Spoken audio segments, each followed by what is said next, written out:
Hi friends, Jasim here with a new video. I hope you guys remember a video that we did on how to start reading. I think you remember, we discussed some points to start liking the books. So anyway, after that I got many questions from my friends on various things like, what books do you read, which is your favorite, who is your favorite author, these kind of questions. So I just thought I would share some of my thoughts on these, some incredible books I read with you guys. And if you guys like it, then I'll continue. We'll be discussing more books like this. So anyway, I leave that to you. So today I'm here to tell you my thoughts and experiences on reading the book Between a Rock and a Hard Place. This is the Danny Boyle version. I have 127 hours, and it is written by Aron Ralston. First of all, let me tell you guys, this is an outstanding story written in the most unusual way.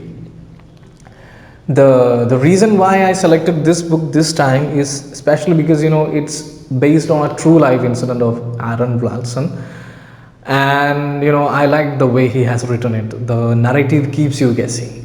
It's like a day by day account of his, that means Aron Ralston's unforgettable survival story. You can Google it for information if you like. This is the Danny Boyle version I have. Okay.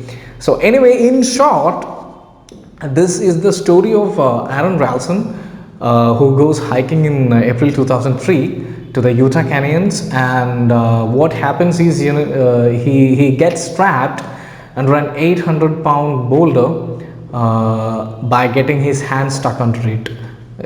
He can see the image. So the situation is like, he is now faced with a terrible decision that could either save him or kill him. That is the situation in that.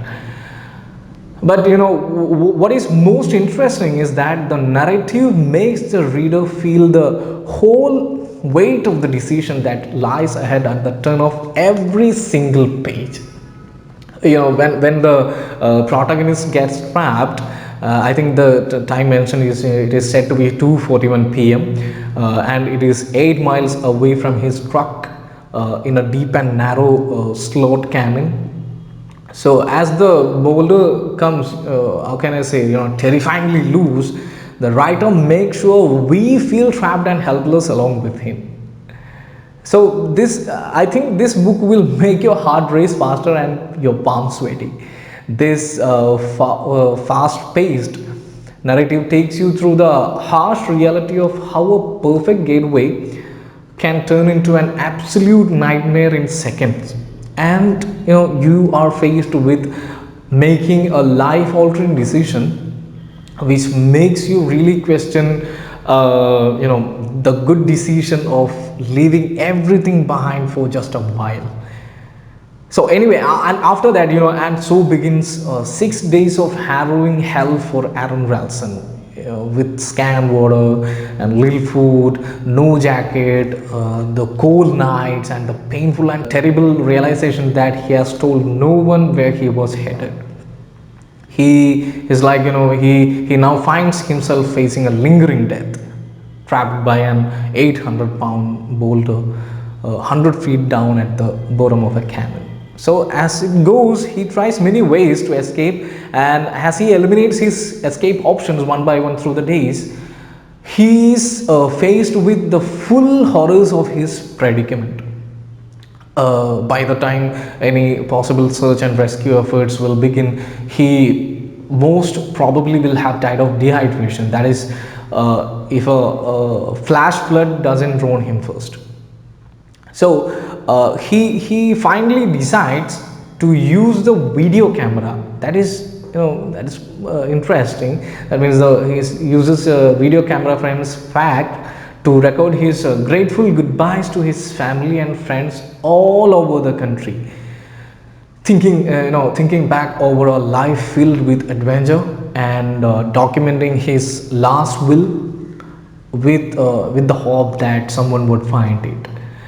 I think the acknowledgement of their love is the only thing keeping Aron Ralston alive as his hope turns bleak at the passing of every second until he gets a divine inspiration. I think it is mentioned as Thursday morning.